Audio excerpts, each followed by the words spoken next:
For a console which many people consider to be very kid-friendly, the Nintendo 64 has its moments of spooky, creepy, and downright scary video games in its somewhat petite library. Sure, there's games that have their occasional scary moments, or the odd creepy character at certain times, but these 5 Nintendo 64 games are all about making you feel as uncomfortable as possible at all times.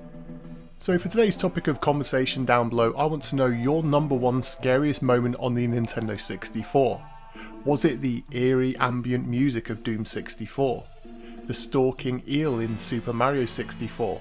Damp the Gravedigger in Zelda just mooching around in a strange way? So now you're all warmed up, let's jump into the games, and as always, if you want a full review of any of today's games, then I'll link you up in the description box.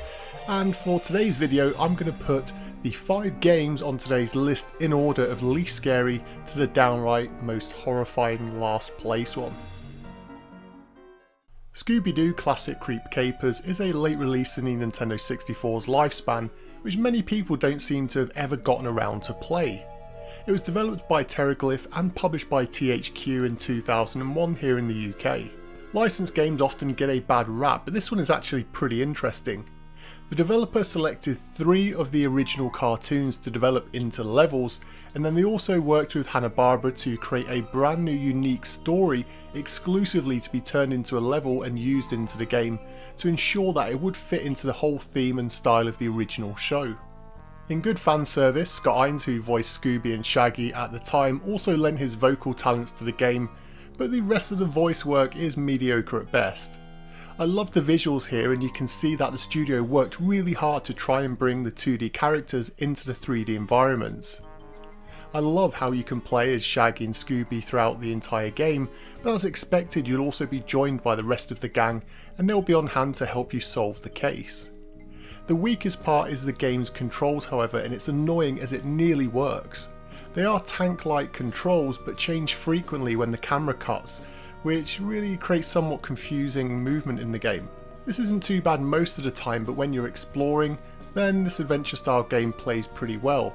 But it's when the bad guy suddenly appears on hand and wants to chase you, it can lead you to run one way, the camera will then cut, and then all of a sudden you'll be running directly towards them because there's no way to tell which way the camera's going to change.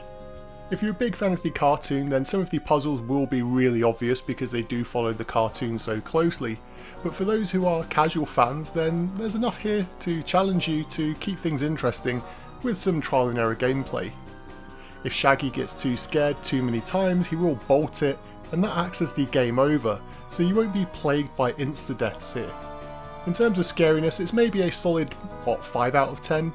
It verges more on that old style cartoon slapstick vibe, but man, if there's one thing I hate in games, it's being chased by an enemy, and this game definitely has plenty of that. Castlevania was one of the earliest Nintendo 64 games announced, and yet it wasn't until 1999 when it finally hit store shelves. Lots of promises were made in the development of the game which were broken. This soured many gamers' attitudes towards the game when Konami were quite open and honest about just how much they had cut from it. Of course, much of this was solved in Castlevania Legacy of Darkness, which was basically the game Konami promised back in 1997 when they first announced they were making a Castlevania game for the Nintendo 64. But I digress. Whether you love the game, hate it, or quite simply don't care as it's been slated so much over the years, there's one thing that can't be argued, and that's that it's one of the most atmospheric games, and it has some horror laced throughout its adventure. Now if you've been here long enough, you'll know that I'm a stickler for when it comes to a good ambient soundtrack, and when it comes to ambient soundtracks on the N64, Castlevania is one that's worthy of Apex Twin standards. Each piece of music on the soundtrack builds tension, intrigue, and a dark sense of foreboding fear. Just listen to the game's soundtrack on YouTube or something and you'll know what I mean. But it's not just the audio that works here. From throwing you into a giant boss battle within moments of the game starting, to jump scares throughout, this game picks its moments like an owl stalking its prey.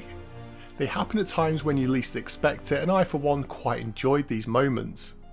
You'll also come across strange characters whose intentions are rarely black and white, and if anyone's played through the maze section with the huge chainsaw wielding monster chasing after you, Well, if you manage to not self-defecate, then my friend, you've got bowels of steel. I give this one a solid 6 out of 10 for its scariness. Right off the bat, I'm giving Nightmare Creatures a 7 out of 10 score on its creepiness scale. I mean, come on, what's creepier than a well-spoken Brit who's trying to take over the world, right?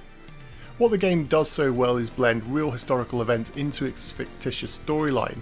The studio even modelled the locations using 19th century maps of London and blueprints of its many locations.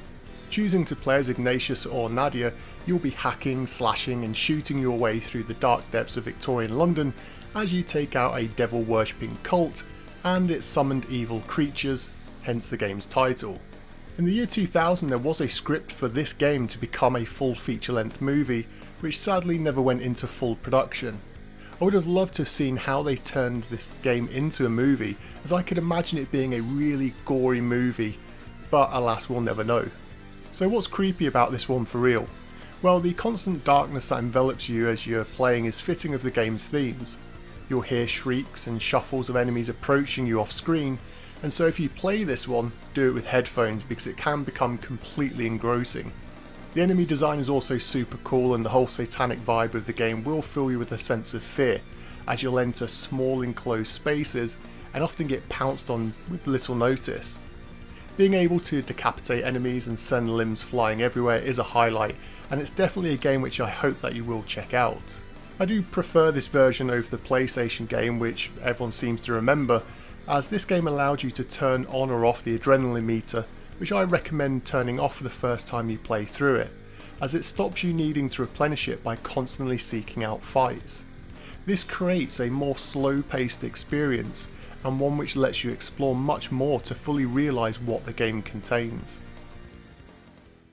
What can I say about Resi 2 which hasn't been said a million times? It's a game which was shocking to see released on the Nintendo 64, and one which can both satisfy and frustrate us N64 kids from back in the day. On the one hand, it showed that Capcom were bloody good at getting games to run on the hardware, but at the same time frustrating that they did so little on the N64 that we're left wondering what could have been if they had have released some more games. Resident Evil 2 though is a masterpiece of survival horror, and the Nintendo 64 version has surround sound which the PlayStation 1 version didn't, and so it makes that brilliant music and effects sound just that little bit better. Of course you're losing better quality full motion video and many other areas where the PlayStation game is better, but hey, I'm picking my battles here. The loading times are also on point here, and so it feels like a slightly quicker affair than the PlayStation version, but again I'm sidetracking here. It has fantastic puzzles which make sense, characters that are believable and that you actually care about, and just enough jump scares and creepy moments to really keep you coming back like a sadist for the punishment that the game brings. I always found the early Resident Evil games quite hard, and survival horror games really aren't my genre, but there's something that's so perfect here that it's hard not to just love this game. Oh, and yet again, being chased in this game is frequent, and whether it be from zombies or Mr. X, who even to this day absolutely scares me to death, he's just like the Undertaker and keeps coming back like nothing can kill him. What scares me most in the game though is the sheer fear of isolation. You often spend lengths of the game alone, just knowing something will happen at any moment, and it sends your anxiety through the roof. Of all the games on this list, this one feels like it could be the most relatable. Of course I'm not bragging about that time I survived a zombie outbreak, but I think you get what I mean here. This is easily a 9 out of 10 on the fear factor for this one, and if it wasn't for my number one scariest game, this game would have been top. Shadowman is literally one of the scariest games I've ever played, and not only is it a fantastic Metroidvania style adventure game, but it's one which has so much depth in its lore that you can spend hours reading and learning all about its storyline. Or you could just watch the 20-minute documentary I made about the game's real-life serial killer connections using the link in the description box. Shameless self-promotion over. If you haven't played this game then definitely do so. However, in a dark twist of fate here in 2021, the remaster is available on Steam, and the Series X and PS5 versions are due very soon now, and that's going to be the new way to play this game. That's because due to time constraints, the developer, who were acclaimed T-side, had to cut some of the key serial killers from the game's lineup of levels and bosses. The remaster has put those back into the game, and so that now becomes the best, perfect, complete package, and really there's no other way to play the game. So aside from the game's real life serial killers who you'll be going after, the entire game sees you shift between our realm and that of Deadside. Deadside is a creepy place filled with brutal enemies, scary locations, and enough blood and guts to make pro wrestling fans wince. The game has torture chambers, dead kids, people killing themselves, and the bloody devil as a final boss. I mean, what more dark stuff do you want? You gain power-ups by slicing open rib cages of hanging bodies FFS. The music is used sparingly and what's here is atmospheric, and the weird noises that enemy makes, well, it just keeps you on edge. It doesn't hold your hand too, and so yes, people complain that it's easy to get lost and get stuck in the game when you don't know what to do.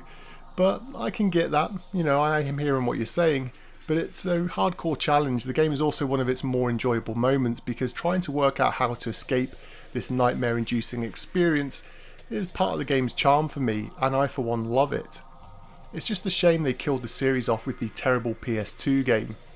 Shadowman gets a 10 out of 10 on the horror rating scale from me. So there you have it, that's my roundup of 5 games that if you played one after another would leave you with underwear hairier than an elephantitis sufferer from the 1900s. So what do you think is the scariest game of all time? I'd love some of your modern recommendations because, well, I've got some time on my hands and I might get around to playing some of those, so let me know in the comment section down below. As always, thanks for watching, and until next time.